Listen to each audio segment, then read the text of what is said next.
ఎలాంటి పరిస్థితిలో రాష్ట్రం ఉంది అన్నది నేను చెప్పాల్సిన అవసరం లేదు. నాకన్నా కూడా కలియుగ రాజకీయాలు ఎలా ఉన్నాయి అని చెప్పి సాక్షులుగా చూస్తూ ఉన్న మీరే నాకన్నా చక్కగా చెప్తారు రాష్ట్రంలో రాజకీయాలు ఎలా సాగుతూ ఉన్నాయి అని చెప్పి. ఈరోజు మొట్టమొదటిసారిగా చూస్తూ ఉన్నాం. రాజకీయాలలో ఎప్పుడు కూడా నేను ఒక మాట అంటూ ఉంటా, విలువలు ఉండాలి, విశ్వసనీయత అన్న పదానికి అర్థం తెలిసి ఉండాలి.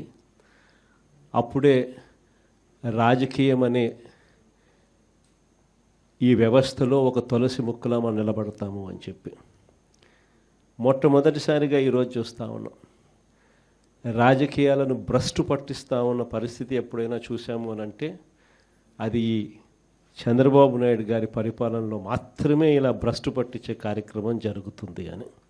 ప్రజాస్వామ్య పద్ధతిలో ప్రజాస్వామ్యబద్ధంగా ఎన్నిక కాబడ్డ ఎంపీటీసీలను, జెడ్పీటీసీలను, కౌన్సిలర్లను, ఇలా అనేక పదవుల్లో ఎన్నిక కాబడ్డ ఈ ప్రజాప్రతినిధులను ఈరోజు చంద్రబాబు నాయుడు గారు అనే వ్యక్తి తనకు బలం లేకపోయినా,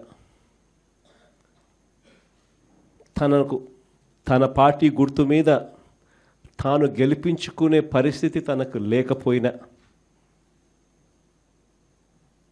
వేరే పార్టీ మీద గెలిచిన వ్యక్తులు వీళ్ళు అని తెలిసి ఉన్న, తానే ముఖ్యమంత్రిగా ఉన్నాడు, తానే ప్రజాస్వామ్యాన్ని పరిరక్షించాల్సిన బాధ్యతలో తానే ఉన్నాడు అన్న సంగతి కూడా తనకు తెలిసి ఉన్న, తానే దగ్గరుండి స్వయంగా ప్రజాస్వామ్యాన్ని ఖూనీ చేస్తూ ఉన్న పరిస్థితి ఈ రాష్ట్ర రాజకీయాలలో ఈరోజు జరుగుతూ ఉన్నాయంటే అది ఎంతటి దౌర్భాగ్యపు పాలన అని చెప్పి చెప్పడానికి వేరే ఉదాహరణ అవసరంలా.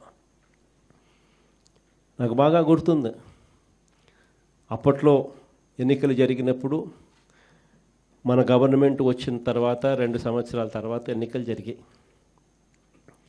ఆ రోజు ఎన్నికలు జరిగినప్పుడు కూడా కోవిడ్ లాంటి మహమ్మారిని ఎప్పుడు మనం చూడాల. మనం ప్రమాణ స్వీకారం చేసింది జూన్లో ప్రమాణ స్వీకారం చేసాం.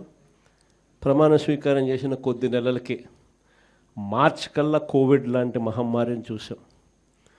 రాష్ట్ర చరిత్రలో ఇలాంటి ఘటన జరుగుతుంది, ఇలా కోవిడ్ లాంటి మహమ్మారి ఇలా ఉంటుంది, ఇలా వస్తే కోవిడ్ లాంటి మహమ్మారి వస్తే రాష్ట్రం పరిస్థితి ఎలా ఉంటుంది అన్నది కూడా ఎవరూ బహుశా ఊహకు కూడా అందలేదు. రాష్ట్ర ఆదాయాలు తగ్గాయి, రాష్ట్రం అనుకోని ఖర్చులు పెరిగాయి. ఏ రోజు కూడా ప్రభుత్వానికున్న ఇబ్బందులు చూపించి, సాకులుగా చూపించి ప్రజలకు చేయాల్సిన మేలు జరగకుండా పక్కన పెట్టిన పరిస్థితులు ఏ రోజు వైఎస్ఆర్సీపీ ప్రభుత్వంలో ఎప్పుడు జరగల.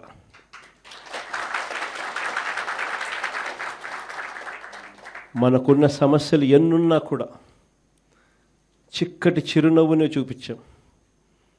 చూపించి ఎన్నికల వేళ ఏదైతే మాట చెప్పామో ఆ చెప్పిన ప్రతి హామీని, ఆ మేనిఫెస్టోలో చెప్పిన ప్రతి హామీని సీఎంఓలో నా దగ్గర నుంచి మొదలెడితే ఆ పాంఫ్లెట్ కాగితం కలెక్టర్ల కార్యాలయాల దగ్గర నుంచి, సచివాలయాలు సెక్రటేరియట్లో ఉన్న హెచ్ఓడి కార్యాలయాల దగ్గర నుంచి, సెక్రటరీలుగా పనిచేస్తూ ఉన్న అధికారుల దగ్గర వరకు కూడా ప్రతి కార్యాలయంలోనూ కూడా ఈ మేనిఫెస్టో అన్నది ప్రతి కార్యాలయంలోనూ కూడా డిస్ప్లే పెట్టి ప్రతిరోజు దాన్ని నా దగ్గర నుంచి, మంత్రుల దగ్గర నుంచి, సెక్రటరీల దగ్గర నుంచి, కలెక్టర్ల దగ్గర నుంచి, హెచ్ఓడీల దగ్గర నుంచి ప్రతి ఒక్కరూ దాన్ని చూసేట్టుగా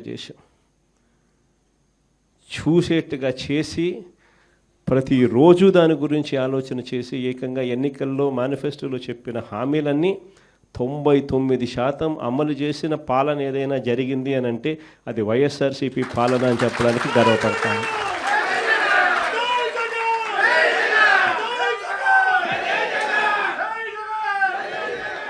అంత గొప్పగా ప్రజలకు మంచి చేయగలిగాం.